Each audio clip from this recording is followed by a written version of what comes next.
Welcome to Future Hindsight, a podcast that takes big ideas about civic life and democracy and turns them into action items for you and me. I'm Mila Atmos.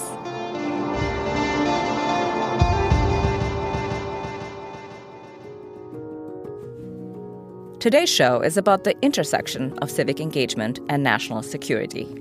We often don't make a direct connection between our everyday lives and foreign policy, or the issues of national security and intelligence. The reality is that the decisions that are made in this realm, like waging war and negotiating peace, do affect us directly, and paying closer attention helps us in our own decision-making about who we want to elect, how we want to engage, and what we want to demand from our government. Joining us today to parse how we can be better informed and how we can think about national security is Dr. David Priess.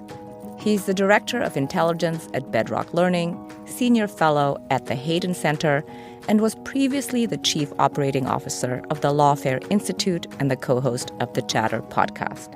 He has served at the CIA as an intelligence officer, a manager, and a daily intelligence briefer during the presidencies of Bill Clinton and George W. Bush.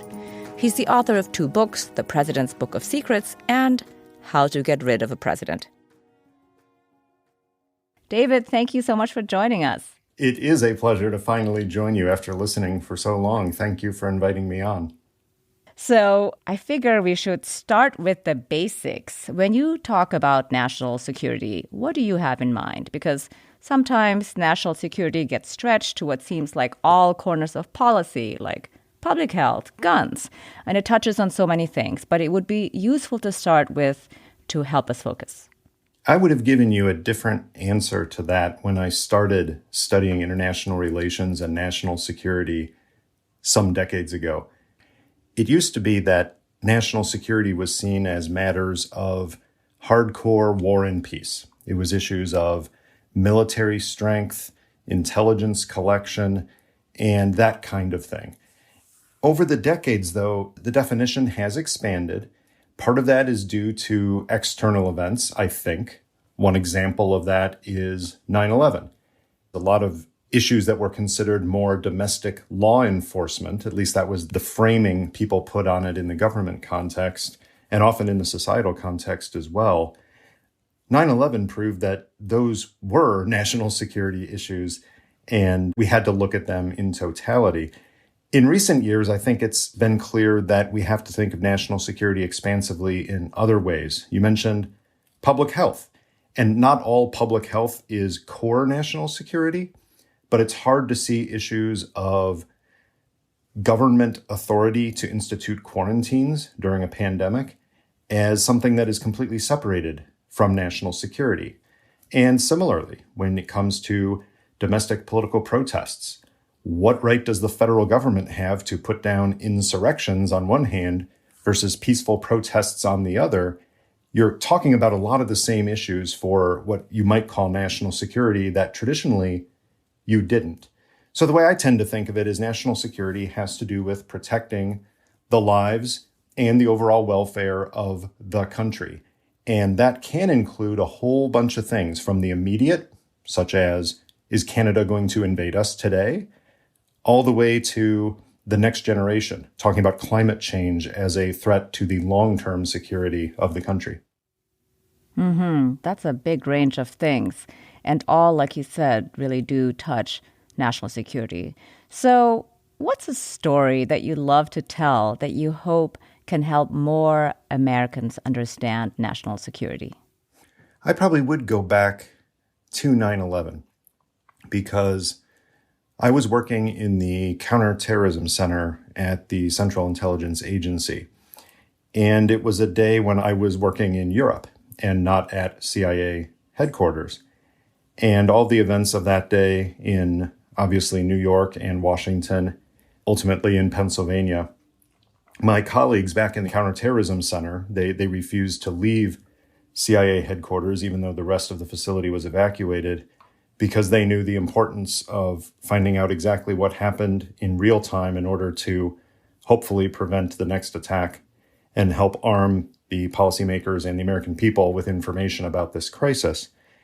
why that's important in this context is those people who were there at the counterterrorism center, they were people like you and me. They were people with families, with, in some cases, spouses and parents and siblings. And they were people who decided that they had to stay all night and work, in some cases the next night and the next night. And it was a few days before I got back into U.S. airspace and got to CIA headquarters. And what I saw was people working as hard as they could, but some of them literally collapsed on their desk because they'd been working nonstop, trying to do everything they could. And that human side is often lost when it comes to national security. People think of these big organizations as these monolithic entities, these bureaucracies that are soulless. But whether it's the State Department or the Pentagon or the intelligence community or any of the other agencies and departments that have to do with national security, they're all staffed by people. And people at every level have to make decisions every day about what to do. And on 9/11, I saw people deciding they were going to give it their all to try to prevent another attack from coming. And I simply became the relief team. I was the one who said, okay, you can get out of here. Now it's my turn to wear myself out because I've been able to rest up on the way back. That's one story I could tell just about the fact that people are at the center of this. People making choices, people making judgments about what's going on in the world, and then trying to provide our political leaders with the best information they can to make the hard decisions that come with national security. Yeah, I think you're exactly right. We don't really think about the actual people who do the work and make the decisions. One of the things that we really talk about a lot in the podcast is that this is about people, right? You know, the people who are affected by the decisions, but also, of course, the people who make the decisions. So you've got me thinking about how this evolving frame for national security has been shaped by the evolving threats we face. Like you said, some of this has been external stuff, totally beyond our control. But as we were talking here about 9/11 and the aftermath and what was in our control afterwards, the response and the war in Iraq, because that war was sold as a national security exercise on the basis of weapons of mass destruction. But it's a war that was hugely destabilizing for the region. And I think it really delegitimized American power. And to wit, Putin points to the Iraq record and invades Ukraine. So tell us about how you're thinking about that. Yeah, I certainly wouldn't draw a straight line from Iraq to Ukraine. I would draw a line through all human conflict as destabilizing. There's this idea we have in the United States that people who lived through the last 30 years or so have this image of the first Gulf War, when Saddam Hussein invaded Kuwait and was kicked out by an international coalition led by the United States. There were relatively few U.S. casualties. It was a war fought with hundreds of thousands of troops. But because of our advanced technology, the investments that had been made in military infrastructure, because of the command, because of the training, it was a war that went really well by historical standards, and the American people almost felt like it was a celebration more than a burden. That is not the way in human history war goes. War is not an easy thing that people watch and are amused by. There is sacrifice involved, and there are burdens involved. But then we had another one a few years later that was even more distant, which was the campaign in the Balkans, the campaign against Serbia and some of its abuses. And again, that was largely an air war. That was one where there were relatively few U.S. casualties, even fewer. And Americans, I think, got this sense that, national security comes easy, that if there are core U.S. interests, perceived or real, at stake, that it's easy just to call, 911 U.S. military. They go and do it, and it doesn't require anything from us. I think that changed a little bit with 9/11, but there was a missed opportunity there. 9/11, the political decision was made. We're going to go after the terrorists. We're going to try to remove other threats. And the perception was that Saddam Hussein, who had invaded a couple of neighbors already and tried to pursue weapons of mass destruction, was probably doing it again. The idea was, we're going to do that, but we're not going to ask Americans to change their daily lives. Famously, The president said, go to the shopping mall. We don't want to shut down the economy. We don't want the terrorists to win by changing our way of life. But that was a choice to make, because a different choice could have been, we're going all in. We need all Americans to chip in on this effort, not just the people who have volunteered to serve in the military. And we need to do what it takes to get bin Laden right away, instead of taking many years to do it, in terms of taking out the terrorist infrastructure quickly in a broad way, instead of dragging it out and finding ourselves where we are even now in Afghanistan. That is a choice, but that's a choice in a democracy that's on us because of the leaders we elect. So I don't put the straight line through from Iraq to Ukraine. I think that what we're seeing in Ukraine is more typical of warfare in the long stretch of human history than the experiences Americans have had recently. And the burdens and the horrors that Ukrainians are experiencing are more in line with what war is like than with this sanitized version that we have been blessed enough to have in some of our most recent interventions. Yeah, for sure. I mean, I think one of the big things about Ukraine, of course, that we're not directly involved. When we think about Iraq and we think about Afghanistan, we really do like to think of ourselves as the bastion of democracy and the beacon of the free world. And we made big investments to spread democracy around the world, especially in Afghanistan. But that sort of Bush-era language sounds kind of Pollyanna-ish today.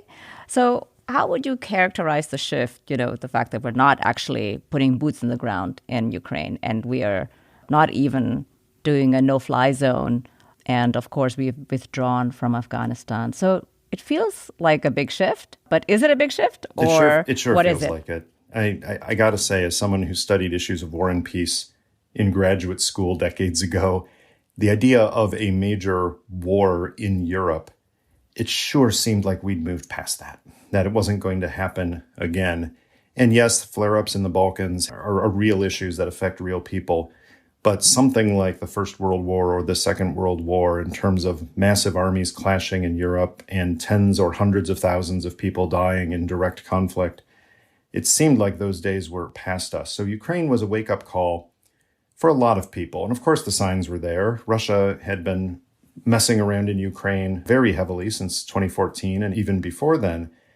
But the idea was always that, well, of course, they'd never actually invade. You'd never try to take over another country in Europe, even if it still does happen in other places in the world. And I think there's a reckoning going on in the national security community about that. It also is a reckoning that I think the American people should be having. We tend to focus on a lot of issues that are truly very important in our day-to-day lives, but national security crises have a way of imposing themselves on our everyday lives. And things that we wish would go away or not affect us have a way of affecting us, whether it's many years ago when suddenly there was an oil crisis and the cost of everything at home went up because of something some other country did, and a lot of people weren't paying attention and were surprised by that.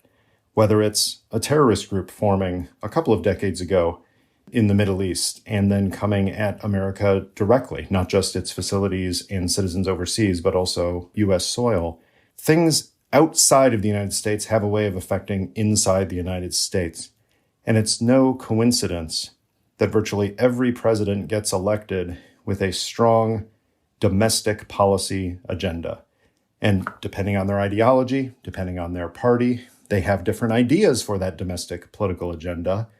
But I think the symbol of that was on 9/11 itself, when George W. Bush was at a school in Florida, and he was reading a story to a group of children as an event related to his education agenda, which was one of his major issues coming into office. But that day is not remembered because of his book about a pet goat that he was reading to these kids and his education agenda. It was remembered because the world imposed itself on the United States that day. And virtually every president has some parallel of this, something that they want to get accomplished, but they find their time and their energy sucked into some foreign crisis, often not of their making, that ends up taking the energy of the American people and the American government different than that they thought it would. So I think society also needs to come to a reckoning with this and realize that there's a whole lot of bad actors in the world. There's a whole lot of conflict in the world that may be simmering just below the surface. And we do have to be prepared to protect American interests against those conflicts. Right. Well, this time is no different for President Biden. The war in Ukraine feels at once far away and very present. It's there in our shopping carts in terms of inflation, right? And inevitably, considering the state of American politics, the war in Ukraine is becoming a matter of partisan contention. Mm-hmm. But it's hard to figure out whether it's a matter of deep public concern. I don't think that people on an everyday basis really think about it. Tell us, though, in your mind, since you are an expert in this field, what is the importance of the war in Ukraine for the American people? You know, America is funny in this regard, where things that happen overseas that are major events generally don't matter until they do. But once they do, they cross a threshold, and then the curve accelerates rapidly. So it's not a straight line on a set trajectory. It's usually a very slow crawl. And then for some reason, once it hits that thermocline, it really changes quickly. For example, and there's a bit of mythology around this, but the idea that before the Second World War, and the first to be frank, but the Second World War, America was largely isolationist. We didn't want anything to do with conflicts in Europe and the rest of the world, largely a function of geography, which is we are very, very blessed for a long time to be protected by two large oceans from most of the major powers in the world. And before modern technology, that was about as good a defense as you could get in many ways. That's simply not true anymore. But that was part of it. Part of it was ideology. The ideology of the American experience was we could, in a sense, grow across the continent, notwithstanding all the issues that came with people already being there, which we have not reckoned with. But the national security from outside powers attacking us was never at the forefront until it was. And then once it became an issue, the full might of the American people and their ingenuity and their creativity and their productivity came to bear.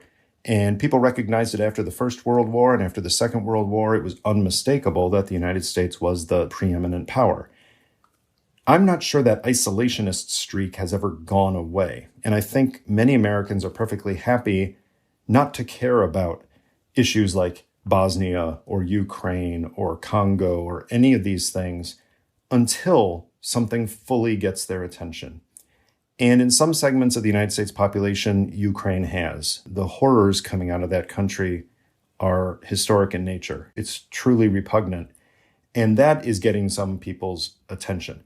In some cases, it is more great power politics calculations that's getting into the wider conversation about, wait a minute, if Russia wins in Ukraine, are they actually going to try to do this to other countries that we care about even more? So I think in different ways it is resonating with parts of the American public. But we have to be honest. It's far away. Ukraine is not a country that people are as familiar with as, say, Canada or Mexico or France or the United Kingdom. So there will always be that obstacle. And some of that is leadership. Some of that is the American political leaders talking to the American public and explaining why the world is of interest to the American people, and they really should care about what happens in these places. Mm-hmm. Yeah. Well put. We're going to take a quick break to share about a podcast that you should check out. You know how tricky it can be to sort through all the noise in the news. That's where Slate's Political Gabfest comes in. Every week, hosts John Dickerson, Emily Bazelon, and David Plotz decipher the headlines, break down the rhetoric, and tell you what issues really matter. Think of Political Gabfest as having after-hour drinks with three journalist friends who can unpack the underlying issues and broader effects of the latest breaking news. Listen and subscribe to Slate's Political Gabfest for the debates, the fireworks, and the cocktail chatter, wherever you get your podcasts. And now, let's return to my conversation with Dr. David Priess. Your specialty has been intelligence. What are the core functions of intelligence? Intelligence is not the way that we get it through entertainment media. When I grew up, intelligence, the only thing I was really exposed to was James Bond. And that's certainly not my experience in CIA and not anyone else that I know. That's not what it's really like. Intelligence has one core function, and in order to get to that function, there are other things involved. The core function is to reduce the uncertainty that policymakers have when making hard decisions about national security. It's pretty hard to know what to do if you're the president of the United States and you don't even know if China has nuclear weapons. That makes a difference in how you're going to escalate a crisis. But if you don't know if they have nuclear weapons, that's a big uncertainty. What you want is intelligence that can narrow that uncertainty and say, why, yes, they do, and hopefully can tell you, and here's where they are, and here's how ready they are to launch, and here are the problems they might have with the technology. Oh, and by the way, here's the Chinese leaders' decision-making process about how they'll think about using those weapons versus other weapons. Maybe even, here's what we know about individual nuclear scientists and operators that we might be able to recruit to get them to either sabotage those weapons or give us information about them to help mitigate the threat. Intelligence is about reducing uncertainty. Now, to do that, you need two different parts. You need good information, that is good collection. You need to find the data. You need to access that information, most of which other people don't want you to have. And you need to analyze that information, because that might not be information that by itself reflects something that gets to the level of being certain or known. Sometimes you need to put the pieces of the jigsaw puzzle together. So you need the collection and you need the analysis. The idea of intelligence is binding those together in a way that makes the best use of the collected intelligence, whether it's spy reports from human beings, whether it's signals intercepts, listening in on military communications, for example, between Russian commanders in Ukraine to figure out what they're doing, whether it's satellite imagery, whether it's open source information, things being published in newspapers or posted on social media. The job of the analyst is to take all of that together and put it into what's called finished intelligence, which is an assessment or an analysis that is presented to a policymaker to help them understand a situation. And there are many examples of this that you can look up if you're curious, because even the reports that went to the President of the United States through the 1960s and 1970s have been declassified. There's one other side, Mila, of intelligence that gets a lot of attention, back to James Bond, and that is covert action. That's not about collecting information in order to help build that jigsaw puzzle picture for presidents and others to understand what's going on in the world. Covert action is to actually change reality overseas. And there are cases in history that are very well known, like the Bay of Pigs, the attempted invasion of Cuba, and many others. That is an intelligence function, but it's also a special forces function. It's also a military function. And each country decides whether that's something that belongs in the intelligence infrastructure or whether that remains within the military command. In the United States, we do a little bit of both. We have Special Operations Command that does some of those missions, and then we have the intelligence community that does some of those missions at the direction of the President of the United States. But that's a little bit different than the traditional function of intelligence, which is to help a ruler understand the world better and hopefully to make better decisions. Mm-hmm. Yes, both those aspects are important, but primarily, as you said, it's the intelligence gathering, the data gathering, and the analysis, and to reduce uncertainty when you make decisions. I think that's really important, because even though you're reducing the uncertainty, you don't eliminate the uncertainty. There's always something that you might not know, or as life happens, it doesn't turn out the way we think. We can't predict the future. That's absolutely right. And two things on that. One is, it didn't strike me until recent years just how much the intelligence function, which seems like a secret, dark thing because it's classified and people don't talk about it as much, but how much it has in common with a couple of other very important industries that we have. And Michael Hayden, former CIA director, pointed this out in one of his books, that the intelligence function really is more similar to journalism and to science than to almost anything else, because all of those professions are involved in discovering the truth. Now, they have different applications when they discover the truth or whatever they can find that's close to the truth. In the form of intelligence, it's to give political decision makers the benefit of some advantage in national security, in protecting the country and hopefully bettering the world. For journalists, it's to make things known to the public in the hope that there will be a greater goal of a more informed citizenry that helps to make better choices for their elections and other decisions. They all have a common element, which is the search for the truth. It's not about spin. It's not about what you wish. It's about what is. So that's one element of it. The other element that strikes me about this is that intelligence increasingly is public in a way that it wasn't decades ago. Now, every year, you've got open threat testimony from the leaders of the intelligence community to the intelligence committees on Capitol Hill. And for a day, they go in and they talk for hours about their assessments of the threats from Russia and China, Iran, North Korea, climate change, cybercrime. And this is public. And yes, they're still giving a lot of classified assessments to decision makers, but we've gotten to the place where there actually is more public knowledge and awareness of intelligence than at any point in human history, and that's remarkable. Mm-hmm. Well, I think it's good that we have some more public discourse about it.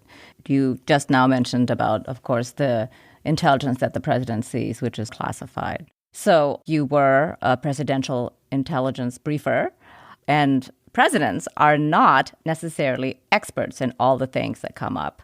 And there's so much that is potentially important.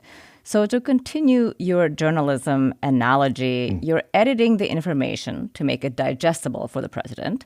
So how do you prioritize what you share? And I'm asking that in part because I'm wondering if it could help everyday people process news about national security issues.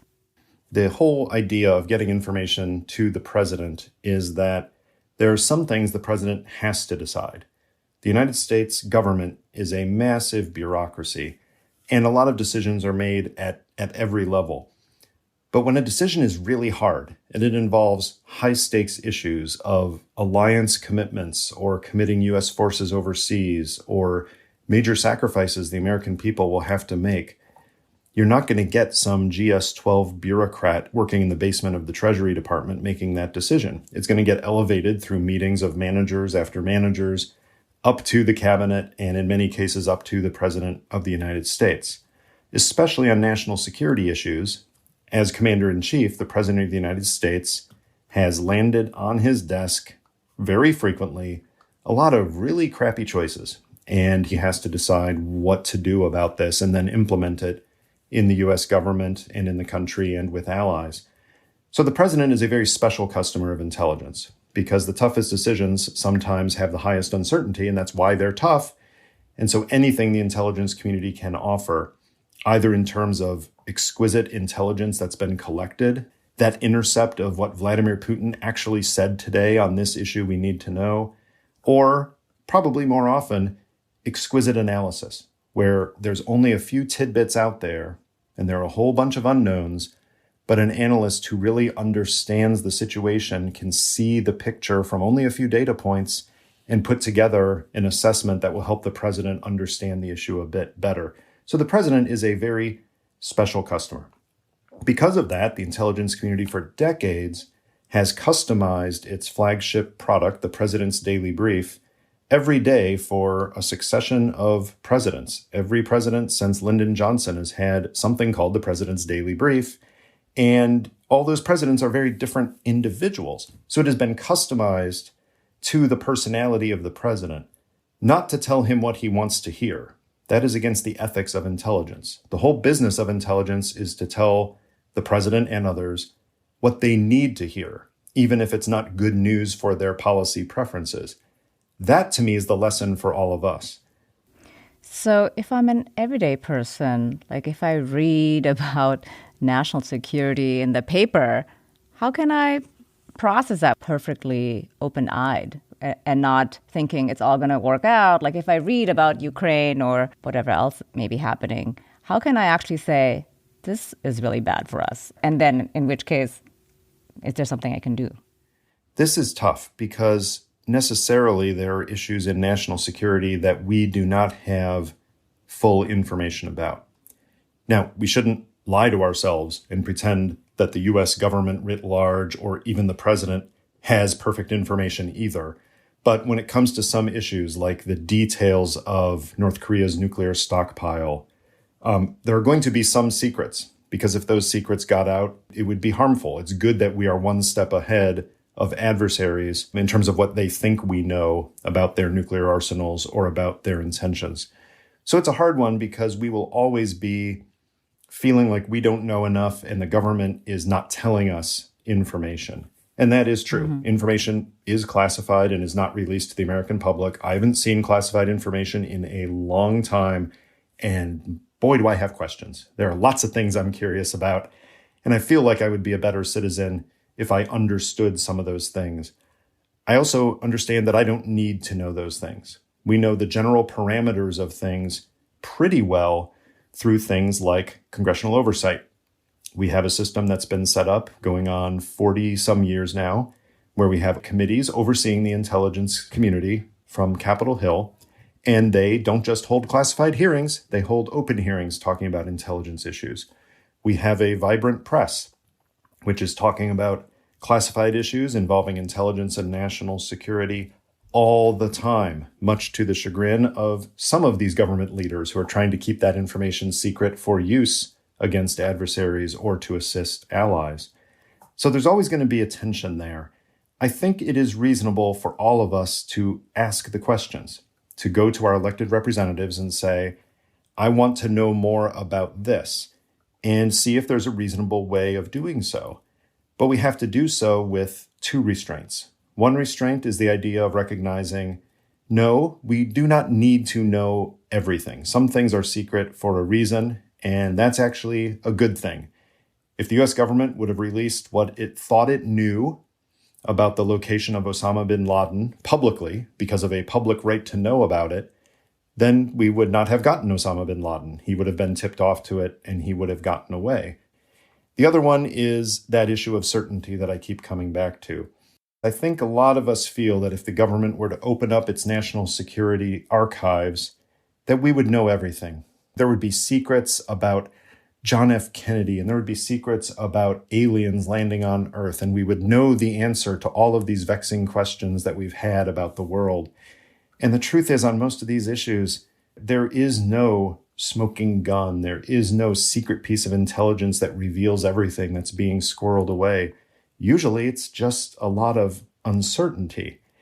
And that's humbling because it makes us realize that we invest a whole lot in national security to try to get, in some cases, very small advantages, incremental advantages over adversaries, not necessarily to know everything in the world. And there's one case in particular, Mila, that comes to my mind on this, which is trying to predict the future. It's really, really hard to know what's going on in the world right now. The world is a big place, and a lot of countries and a lot of terrorist groups are trying to keep what they're doing secret. It's really hard to know what somebody's going to do in the future when they themselves might not know what they're going to do in the future. You try to tell me if China is going to invade Taiwan in the next 6 months. Hard for me to predict that, in part because I'm not sure the Chinese leadership has decided. And if they haven't decided, it's a pretty high bar to expect us to know what they're going to do. So intelligence can help reduce that uncertainty, as I mentioned, but intelligence is not good at predicting the future, especially when it comes to human choices. Yeah, it's really just giving you sort of the lay of the land as opposed to telling you what the probability of one outcome may be. So I want to go a little bit back here about things being necessarily secret, but secrecy and lack of transparency can be vehicles for malfeasance. So black sites, waterboarding, things Americans have definitely not voted for or agreed to be done in their name. So how do you think about the balance between secrecy and democratic values? Yeah, this ultimately does fall back on the American people because we elect a president and vice president. We elect them in part to appoint officials who do oversight of various practices. We elect our representatives to vote on issues of war and peace and to do things like oversight. So you can have an issue like the enhanced interrogation methods. You can have something that's approved by the president. You can have something that his attorney general has said is okay. You can have something that lawyers in various agencies and departments say is okay. You can have something that's briefed to a very small select group of congressional leadership and they don't object to it. That sounds like that's okay to go ahead, but there's still always an ethical issue involved. And that ethical issue involves, do you elect people with fundamental character and integrity that you think will make the same choices you would make in one of these dilemmas or not? In most cases, you get general insight into it without knowing the particulars. That is, we knew that there was a war on terror going on, and in many cases, there still is. But we know that there are things going on, such as U.S. military deployments overseas. We get information about things like drone strikes that are taking place.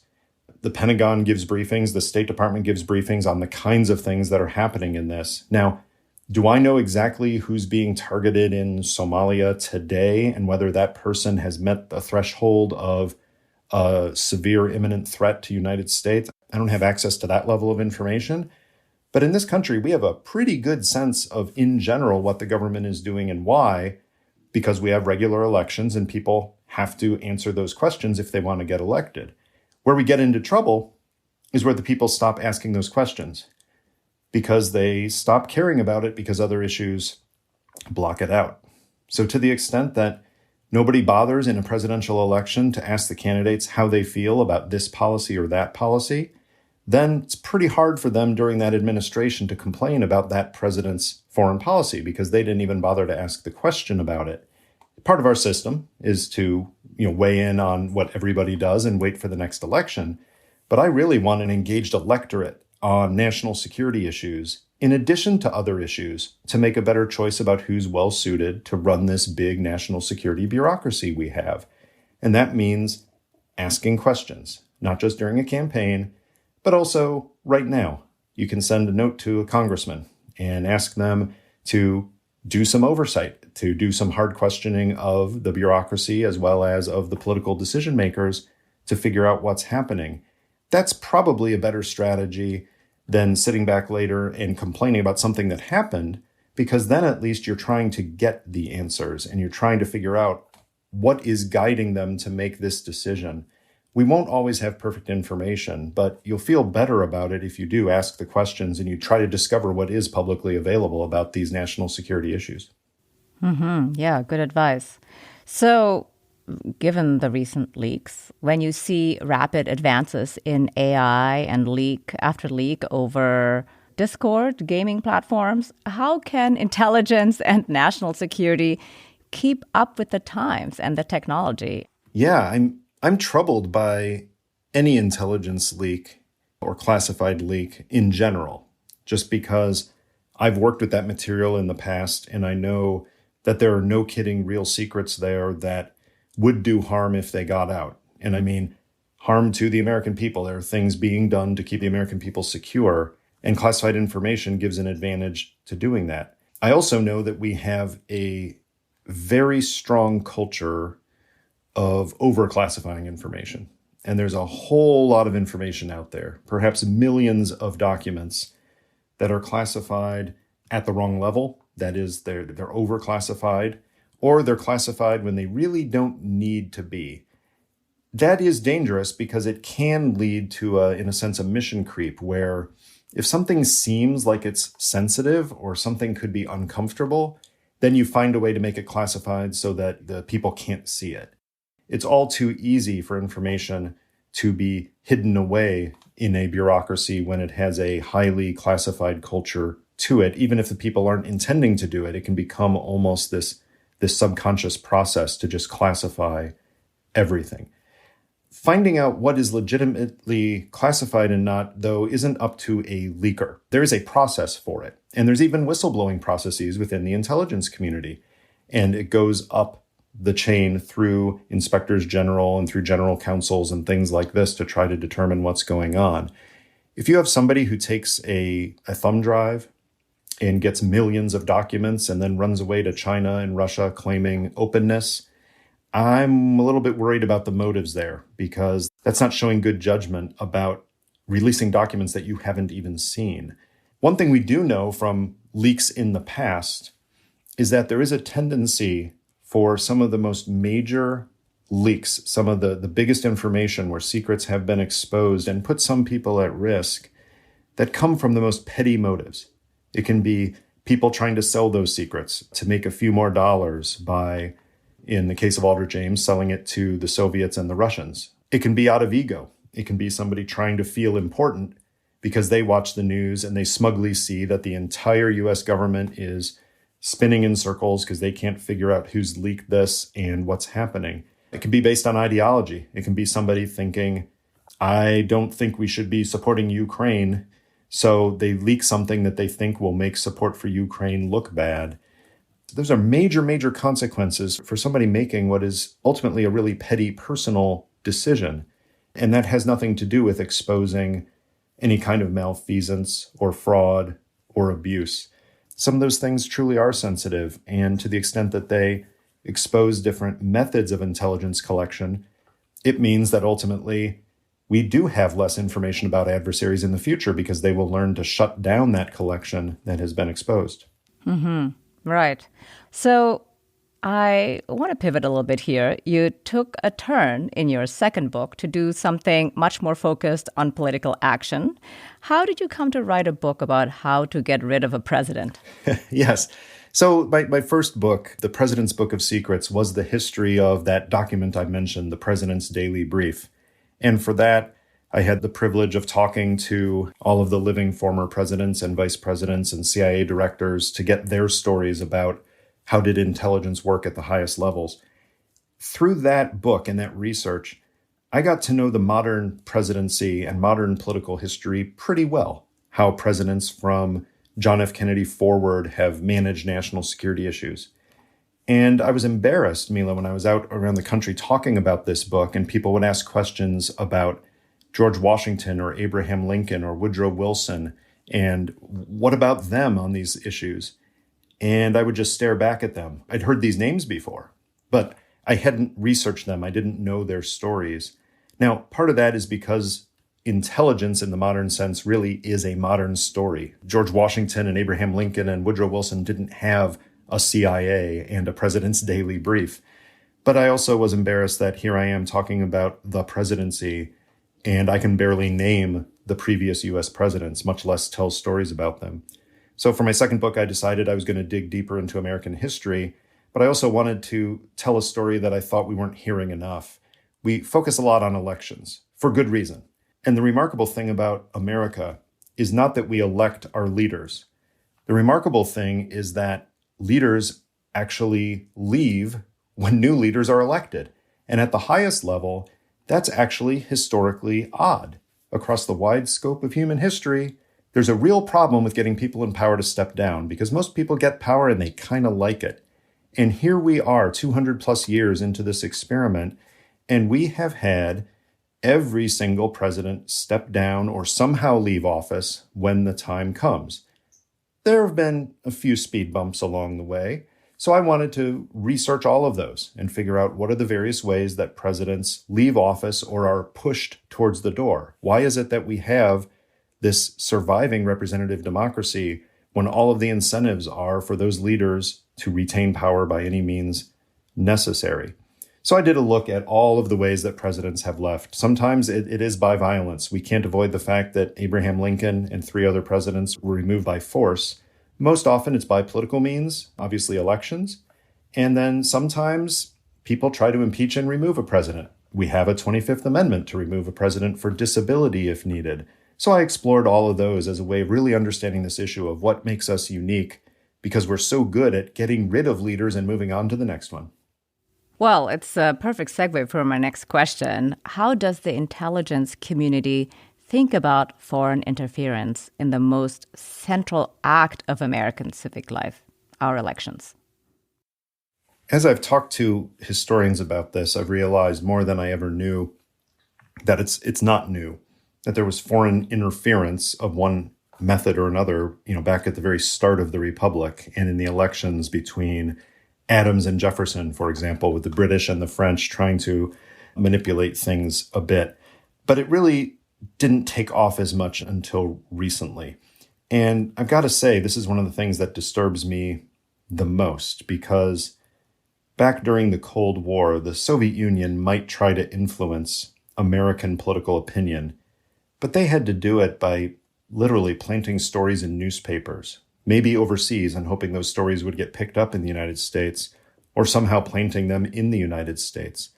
In some cases, they just made things up, and they did gain some actual currency in the political and social environment. Stories about, U.S. intelligence agencies putting drugs in inner cities of the United States, Russian propaganda stories about things like that actually did resonate with some people, but they didn't fundamentally make us question whether an election was legitimate or not. Now, with the internet, with the troll farms in Russia where people can get on and they can be spoofing all kinds of what appear to be legitimate party organizations and other civic organizations in the United States, there's no shortage of ways that people can manipulate our choices and make us think that we're making an educated political choice by listening to all these voices that purport to be other Americans, but in fact, it's people trying to widen our divisions and make things worse. The good news is, I think that as a government, and I even think that as a society, we've had our wake-up call. And we have organizations like CISA. We have organizations that are really devoted to looking at this. And in the last presidential election, they were all over it. And they were issuing public statements about the election interference they were seeing or they weren't seeing. They were talking about election security at a granular level, not just the foreign interference level. And I think we understand now that it's an issue. And once you have the awareness, you can put in that discount factor and have that skepticism when you see something that looks like something that would exacerbate division. Is that really a thing, or is that something that's being pushed on us? We can go to that next level of thinking and try to figure that out. We're not going to be perfect at it. We're human beings, and we have all of the psychological flaws that human beings always have. But we're more aware of those flaws, and we can find ways to weigh that information and see if we're being deceived. Mm-hmm. So along those lines, what are 2 things an everyday person should be doing to be properly informed about matters of national security? First of all, seek out alternative sources. It is so easy for me or anyone to say, I like what I'm hearing from MSNBC, or I like what I'm hearing from Fox News, or from whatever it is, and say, because I like what I'm hearing, that's how I'll get my news, not just my opinion. And that's dangerous, because even inadvertently, any individual media source can be biased, simply because there's only so much they can print or there's so much they can broadcast, and you're inherently not telling other stories that are out there. You can witness this if you flip between channels. We recently cut the cable and switched to YouTube TV, and we're going back and forth to places like BBC now. And we're able to see that there are entire stories about what's going on with a ceasefire in Yemen, and with issues going on in French politics, and the situation in Peru that honestly I haven't seen in even what I thought was pretty good international coverage from some US outlets. So the number one is vary where you get your information. Once in a while, preferably every day, deliberately go somewhere you haven't gone before for news. Pick a reputable outlet. Don't just go to some, random blog, but try to find some place where you can get something from a different perspective so that you can hear about stories you might not have heard, or get some of the information that doesn't percolate up through the newsroom of the outlet that you normally do. The second one will be a harken back to something I mentioned earlier in a different context, which is ask questions. One of the best ways of getting information is not just to be a passive recipient, but to ask the questions.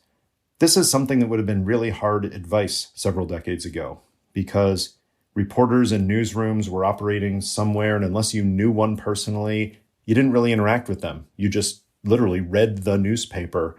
Now, you've got Twitter and Mastodon and Instagram and Facebook, and you've got email, and you can actually interact with the media, whether it's your local media reporting on school board meetings, or whether it's international reporters talking about national security. And you can actually ask questions and find out, hey, where did you get that information? Are you going to give more detail on this in a podcast instead of just the short story that you wrote? And you'll find that you can actually get more information than anyone in history could get simply by trying to prod it out from people. So if you're really curious about these issues, don't stop asking questions. It's all good advice. So looking into the future, what makes you hopeful? I think what makes me hopeful is that people in general have been so upset by things like foreign interference in the election in 2016. People have been so upset by those prospects that there has been that wake-up call. I think I'm hopeful that national security, if nothing else, people are more aware of the fact that it can affect things like election security. So in that realm, I am hopeful. I will also say that I am hopeful on the issue that is most dear to my heart, which is intelligence. I'm actually hopeful about the future of intelligence and national security in this country because in so many other ways, when we've had aberrant behavior, we had a unique president who treated the presidency like no other person had, and yet the intelligence community held its ground, continued to produce objective intelligence. We don't know the full story yet about how President Trump used or didn't use that intelligence, but the stories that have come out, including an internal CIA study, show that the intelligence community kept doing its job. They kept providing objective intelligence not only to the president, but to all of the other people in the U.S. government who needed it and could take action on national security. And I'm hopeful that those very people that I talked about at the start, the people who put their heads down and do the work when the going gets tough, there are still those people who are working inside the national security enterprise of the United States who are doing their best to try to get information to people who need it to take action, whether it's diplomats trying to free a kidnapped reporter in Russia, because that's really what's happened in Russia, whether it's people trying to help the Defense Department to protect U.S. forces deployed overseas. We got people who are working really hard to do that and not getting politicized like so many other things in life, and that's a good thing. Right. That is indeed good news and very hopeful. Thank you very much for joining us on Future Hindsight. It was really a pleasure to have you on. It was my pleasure too. Thank you. Dr. David Priess is the Director of Intelligence at Bedrock Learning, Senior Fellow at the Hayden Center, and was previously the Chief Operating Officer of the Lawfare Institute and the co-host of the Chatter podcast. Next week on Future Hindsight, we're joined by Frank Guridi to talk about the power of social movements in the United States. Frank is the executive director of the Eric H. Holder Initiative for Civil and Political Rights at Columbia and the Dr. Kenneth and Caritha Ford Professor of African American and African Diaspora Studies. Saw this in 2020, even though I think the verdict on 2020 is still yet to be determined. But there's no question in my mind that what we saw transpire in that summer was a changed attitude towards the question of police violence against Black people and people of color in general. We haven't seen the effective policies to curb that problem, but we certainly have seen, an awakening around those questions and, of course, the backlash, too. That's next time on Future Hindsight. Did you know we have a YouTube channel? Seriously, we do. And actually, quite a lot of people listen to the show there. If that's you, hello. If not, you'll find punchy episode clips, full interviews, and more. Subscribe at youtube.com/futurehindsight. This episode was produced by Zach Travis and Sarah Birmingham. Until next time, stay engaged.